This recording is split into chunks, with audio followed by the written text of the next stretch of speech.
I news Punjab देख रहे सारे दर्शकों का स्वागत है।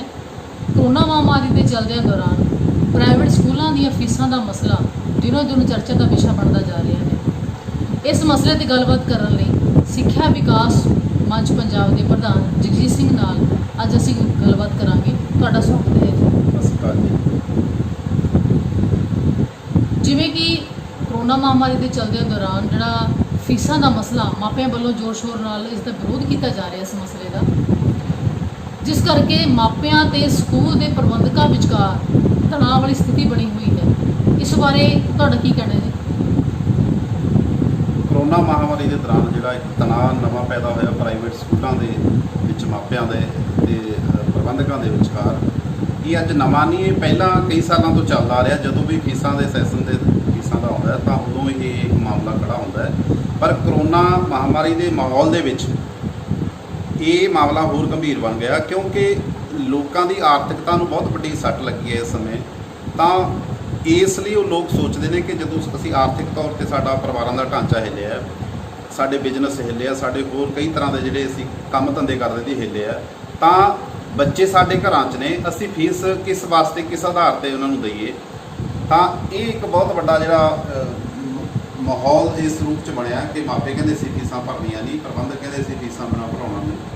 तां इस मौके कई होर सवाल भी जिहड़े प्राइवेट संस्थावां नूं लैके सामने आ रहे हैं कि जिवें असीं सोचते हैं कि प्राइवेट संस्थावां च पिछले 20 साल च पैदा होंदियां ने, 20-25 साल दे विच जदों असीं सरकारी हस्पतालों की गल करते हैं, प्राइवेट हस्पताल बड़े वड्डे पद्धर ते खुले, भावें कि उन्होंने किसी ना किसी रूप च राजनीतिक सह भी प्राप्त सी, पर वो प्राइवेट संस्थावां ने जदों समाज से कोरोना का संकट आया तो बूहे बंद कर ले कि असीं ये लोगों को नहीं सामभ सकते कोरोना संकट के विच।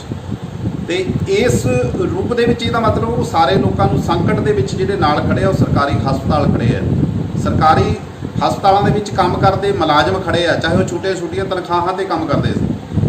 इस तो ये भी स्पष्ट है कि जिहड़े प्राइवेट प्रबंधक ने स्कूलों के, वो भी एक प्रॉफिट के लिए सारा सिस्टम उन्होंने खड़ा कराया, तो वो प्रॉफिट को अपने छड्डना नहीं चाहते, तो इसलिए टकराव जिहड़ा बड़ा वड्डा बनता जा रहा। तो इस मौके मापिਆਂ ਨੂੰ भी सोचना पेगा कि उन्हों का भविख प्राइवेट संस्थावां ने या सरकारी संस्थावां ने।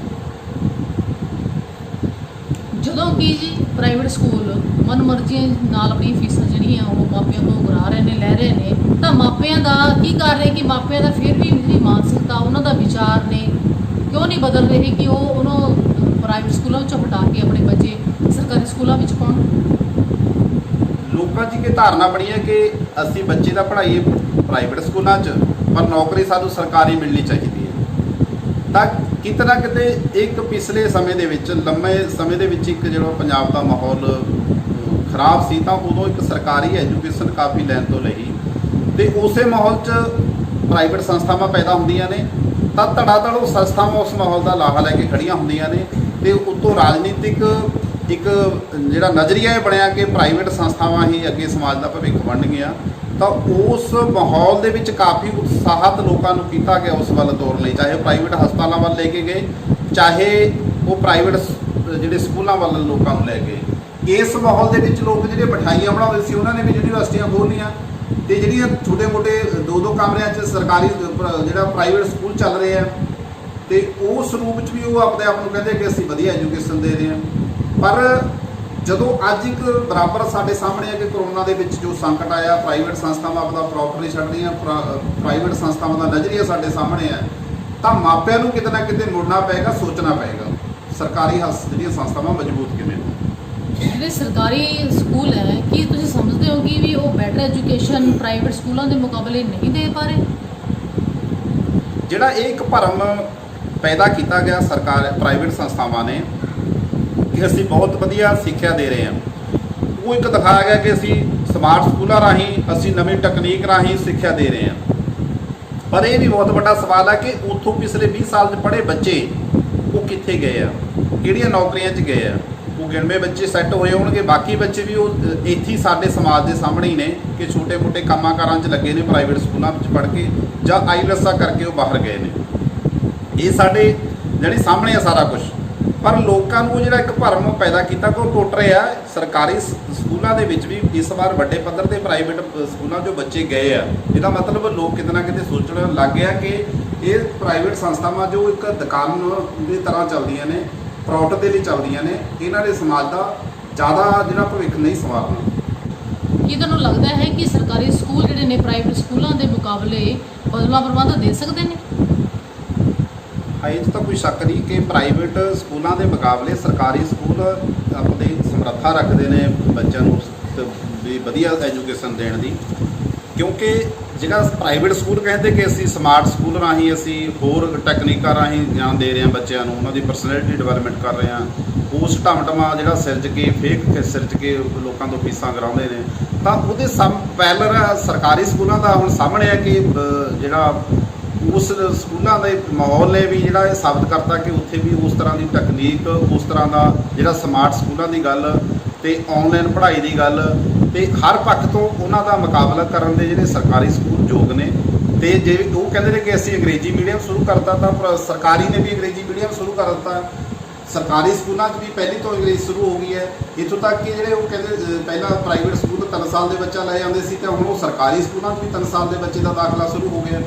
ਤੇ ਇਸ ਰੂਪ 'ਚ ਜਿਹੜੇ ਸਰਕਾਰੀ ਸਕੂਲ ਮੁਕਾਬਲਾ ਰੱਖਦੇ ਨੇ, ਪਰ ਪ੍ਰਾਈਵੇਟ ਸਕੂਲਾਂ ਦੇ ਮੈਂ ਕਹਾਂਗਾ ਕਿ 20-25 ਜਿਹੜਾ 2,500 ਦੇ ਕਰੀਬ ਪ੍ਰਾਈਵੇਟ ਸਕੂਲ ਹੈ, ਜਿਹੜਾ ਬਿਲਕੁਲ ਹੀ 2-2 ਕਮਰਿਆਂ 'ਚ ਚੱਲ ਰਿਹਾ, ਉਹ ਤੁਰੰਤ ਬੰਦ ਹੋਣਾ ਚਾਹੀਦਾ। ਤੇ ਦੂਸਰਾ, ਜਦੋਂ ਅਸੀਂ ਇੱਕ ਗੱਲ ਇਹ ਕਰਦੇ ਹਾਂ ਕਿ ਲਾਜ਼ਮੀ ਤੇ ਮੁਫਤ ਜਿਹੜਾ ਅਧਿਕਾਰ, ਸਿੱਖਿਆ ਦਾ ਅਧਿਕਾਰ ਲੋਕਾਂ ਨੂੰ ਪ੍ਰਾਪਤ ਹੋ ਗਿਆ, ਤਾਂ ਉਸ ਰੂਪ ਦੇ ਵਿੱਚ ਸਿਲੇਬਸ ਬਰਾਬਰ ਹੋਣੇ ਜਾਣੇ ਚਾਹੀਦੇ ਨੇ। ਸਰਕਾਰਾਂ ਨੂੰ ਜਿਹੜੇ ਸਿਲੇਬਸ ਸਾਰੇ ਸਕੂਲਾਂ ਦੇ 8ਵੀਂ ਕਲਾਸ ਤੱਕ ਬਰਾਬਰ ਕਰ ਦੇਣੇ ਚਾਹੀਦੇ ਨੇ। ICSE ਹੋਵੇ ਚਾਹੇ CBSE ਹੋਵੇ, ਤੇ ਇੱਕੋ ਜਿਹਾ ਸਿਲੇਬਸ ਸਾਰੇ ਸਟੇਟ ਦੇ ਵਿੱਚ ਹੋਣਾ ਚਾਹੀਦਾ ਹੈ, ਤਾਂ ਉਹ ਮੁਕਾਬਲੇ ਦੀ ਗੱਲ ਹੋ ਸਕਦੀ ਹੈ, ਤੇ ਤਾਂ ਹੀ ਉਹ ਮੁਕਾਬਲੇ ਦੀ ਗੱਲ ਕਰ ਸਕਦੇ ਨੇ। ਜਦੋਂ ਕਿ ਮਾਪੇ ਪ੍ਰਾਈਵੇਟ ਸਕੂਲ ਵਿੱਚ ਆਪਣੇ ਬੱਚੇ ਨੂੰ ਪੜ੍ਹਾਉਂਦੇ ਨੇ, ਪਰ ਜਦੋਂ ਬੱਚਾ ਵੱਡਾ ਹੋ ਜਾਂਦਾ ਤਾਂ ਉਹ ਸੋਚਦੇ ਨੇ ਕਿ ਸਾਡਾ ਬੱਚਾ ਪੜ੍ਹਿਆ ਤਾਂ ਪਬਲਿਕ ਸਕੂਲ ਵਿੱਚ ਹੈ, ਪ੍ਰਾਈਵੇਟ ਸਕੂਲ ਵਿੱਚ ਹੈ, ਪਰ ਉਹ ਚਾਹੁੰਦੇ ਨੇ ਕਿ ਸਾਡੇ ਜਿਹੜੇ ਬੱਚੇ ਨੇ ਉਹ ਸਰਕਾਰੀ ਨੌਕਰੀਆਂ 'ਤੇ ਜਾਣ। ਇੱਕ ਪਾਸੇ ਇੱਕ ਬੱਚਾ ਜਿਹੜਾ ਗਾ ਸਰਕਾਰੀ ਸਕੂਲ ਵਿੱਚ ਪੜ੍ਹਦਾ, ਇੱਕ ਪ੍ਰਾਈਵੇਟ ਸਕੂਲ 'ਚ ਪੜ੍ਹਦਾ। ਸਰਕਾਰੀ ਸਕੂਲ ਵਾਲੇ ਨੂੰ ਚਾਹੇ ਸਹੂਲਤਾਂ ਜਿਹੜੀਆਂ ਨੇ ਉਹ ਬਹੁਤ ਘੱਟ ਮਿਲਦੀਆਂ ਨੇ, ਔਰ ਪ੍ਰਾਈਵੇਟ ਸਕੂਲ ਵਾਲੇ ਬੱਚੇ ਨੂੰ ਬਹੁਤ ਜ਼ਿਆਦਾ ਸਹੂਲਤਾਂ ਮਿਲਦੀਆਂ ਨੇ। ਤੇ ਇਸ ਦੇ ਮੁਕਾਬਲੇ ਜਿਹੜਾ ਹੈਗਾ ਉਹਨਾਂ ਦੋਨਾਂ ਦਾ ਕੰਪੀਟੀਸ਼ਨ ਕਰਵਾਉਣਾ ਕਿਤੇ ਨਾ ਕਿਤੇ ਮੈਨੂੰ ਲੱਗਦਾ ਵੀ ਵਾਜਬ ਨਹੀਂ ਹੈ। ਤੇ ਤੁਸੀਂ ਇਸ 'ਤੇ ਕੀ ਕਹਿਣਾ ਚਾਹੁੰਦੇ ਹੋ? ਨਹੀਂ, ਉਹ ਤਾਂ ਗੱਲ ਸਪਸ਼ਟ ਹੈ ਕਿ ਦੋਹਾਂ ਦਾ ਮੈਦਾਨ ਇੱਕੋ ਜਿਹਾ ਨਹੀਂ ਗਾ, ਦੋਹਾਂ ਦਾ ਸਿਲੇਬਸ ਇੱਕੋ ਜਿਹਾ ਨਹੀਂ, ਦੋਹਾਂ ਦਾ ਜਿਹੜਾ ਲਾਈਫ ਸਟਾਈਲ ਦਾ ਤਰੀਕਾਕਾਰ ਇੱਕੋ ਜਿਹਾ ਨਹੀਂ, ਤਾਂ ਮੁਕਾਬਲਾ ਤਾਂ ਨਹੀਂ ਹੋ ਸਕਦਾ ਉਸ ਗੱਲ 'ਚ। ਪਰ ਮੈਨੂੰ ਇਹ ਲੱਗਦਾ ਕਿ ਜੇ ਮਾਪੇ ਸੋਚਦੇ ਨੇ ਕਿ ਸਾਡੇ ਬੱਚੇ ਨੌਕਰੀ ਤਾਂ ਸਰਕਾਰੀ ਲੈਣ ਪਰ ਅਸੀਂ ਪੜ੍ਹਾਈਏ ਪ੍ਰਾਈਵੇਟ ਸਕੂਲਾਂ 'ਚ, ਤਾਂ ਇਹ ਵਾਜਬ ਨਹੀਂ ਗੱਲ। ਕਿਉਂਕਿ ਜਦੋਂ ਅਸੀਂ ਚਾਹੁੰਦੇ ਹਾਂ ਕਿ ਸਾਡੇ ਬੱਚੇ ਦਾ ਭਵਿੱਖ 60 ਸਾਲ ਤੱਕ ਮਜ਼ਬੂਤ ਹੋ ਜੇ, ਤਾਂ ਉਹ ਸਰਕਾਰੀ ਜਿਹੜਾ ਪ੍ਰਬੰਧ ਵੱਲ ਨੂੰ ਆਉਂਦੇ ਆ।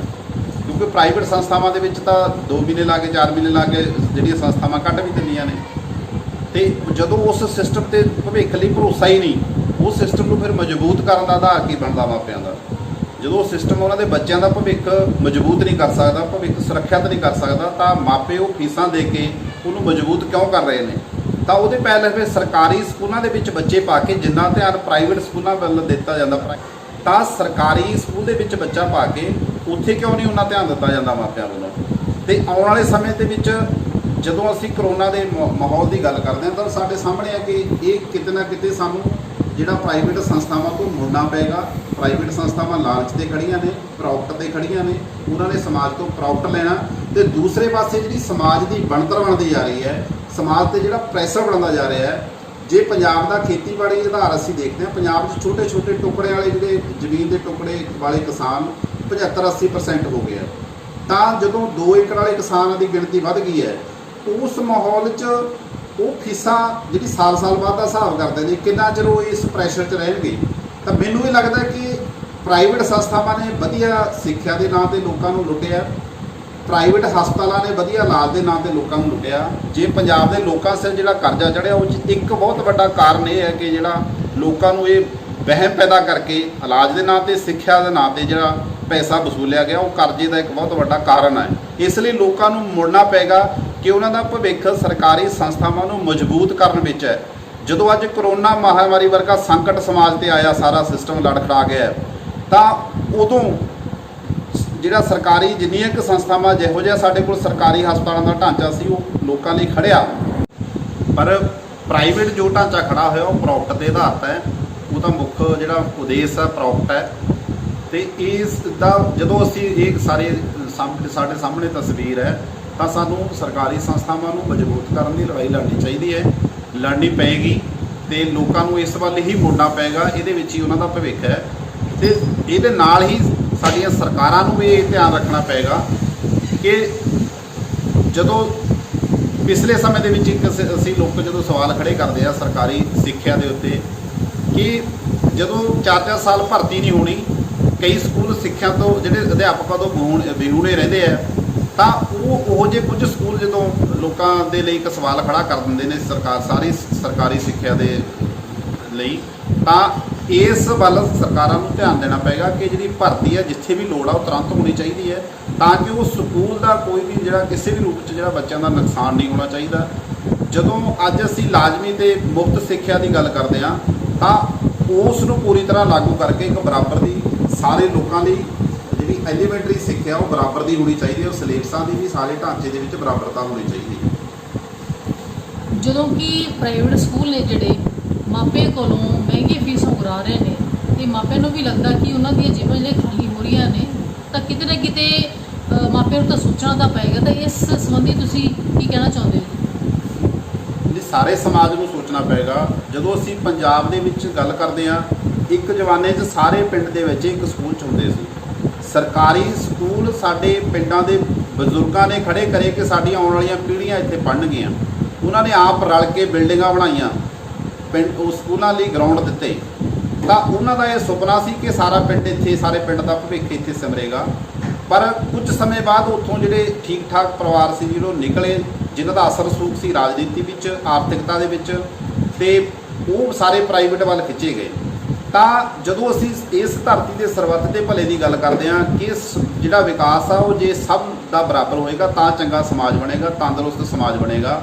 ਇਸ ਲਈ ਸਾਨੂੰ ਅੱਜ ਫੇਰ ਉਸ ਗੱਲ ਤੇ ਮੁੜਨਾ ਪਏਗਾ ਕਿ ਜੇਕਰ ਅਸੀਂ ਇੱਕ ਅਜਿਹਾ ਸਮਾਜ ਸਿਰਜਣਾ ਚਾਹੁੰਦੇ ਹਾਂ, ਚੰਗਾ ਸਮਾਜ ਸਿਰਜਣਾ ਚਾਹੁੰਦੇ ਹਾਂ ਜਿਹਦੇ ਵਿੱਚ ਘੱਟੋ ਘੱਟ ਲੋਕਾਂ 'ਚ ਬਰਾਬਰਤਾ ਹੋਵੇ ਤੇ ਲੋਕ ਸਮੂਹਿਕ ਰੂਪ ਦੇ ਵਿੱਚ ਆਉਣ ਵਾਲੀਆਂ ਸਮੱਸਿਆ ਨਾਲ ਲੜ ਸਕਣ, ਤਾਂ ਸਾਨੂੰ ਆਪਣੇ ਬੱਚੇ ਵੀ ਇੱਕ ਥਾਂ ਤੇ ਇਕੱਠੇ ਕਰਕੇ ਪੜ੍ਹਾਉਣੇ ਪੈਣਗੇ। ਤਾਂ ਹੀ ਅਸੀਂ ਕਰੋਨਾ ਵਰਗੀਆਂ ਆਉਣ ਵਾਲੀਆਂ ਹੋਰ ਬਿਮਾਰੀਆਂ ਦਾ ਟਾਕਰਾ ਕਰ ਸਕਾਂਗੇ, ਜੇ ਅਸੀਂ ਸਮੂਹਿਕ ਜਦੋਂ ਜਹਿਦ ਵਿੱਚ ਪਵਾਂਗੇ, ਸਮੂਹਿਕ ਵਿਕਾਸ ਦੀ ਗੱਲ ਕਰਾਂਗੇ ਤੇ ਬਰਾਬਰਤਾ ਦੀ ਗੱਲ ਕਰਾਂਗੇ। ਇਹ ਸਨ ਜਗਜੀਤ ਸਿੰਘ ਜੀ, ਜਿਨ੍ਹਾਂ ਨੇ ਪ੍ਰਾਈਵੇਟ ਸਕੂਲਾਂ ਬਾਰੇ ਜਿਹੜੇ ਆਪਣੇ ਵਿਚਾਰ ਬਹੁਤ ਵਧੀਆ ਤਰੀਕੇ ਨਾਲ ਸਾਡੇ ਸਾਹਮਣੇ ਪੇਸ਼ ਕੀਤੇ ਨੇ। ਤੁਹਾਡਾ ਬਹੁਤ ਬਹੁਤ ਧੰਨਵਾਦ ਜੀ। ਧੰਨਵਾਦ ਜੀ। ਇਹ ਸਨ ਜਗਜੀਤ ਸਿੰਘ ਨੌਰਾ, ਜਿਨ੍ਹਾਂ ਨੇ ਬਹੁਤ ਵਧੀਆ ਤਰੀਕੇ ਨਾਲ ਸਾਨੂੰ ਆਪਣੇ ਵਿਚਾਰ ਸਾਡੇ ਸਾਹਮਣੇ ਪੇਸ਼ ਕੀਤੇ ਨੇ, ਰੱਖੇ ਨੇ, ਸਾਨੂੰ ਜਾਣਕਾਰੀ ਦਿੱਤੀ ਹੈ। ਤੇ ਬਹੁਤ ਜਲਦ ਹੀ ਤੁਹਾਡੇ ਸਾਹਮਣੇ ਇੱਕ ਨਵੇਂ ਚਿਹਰੇ ਨਾਲ, ਨਵੇਂ ਵਿਸ਼ੇ ਨਾਲ ਜਲਦ ਹੀ ਰੂਬਰੂ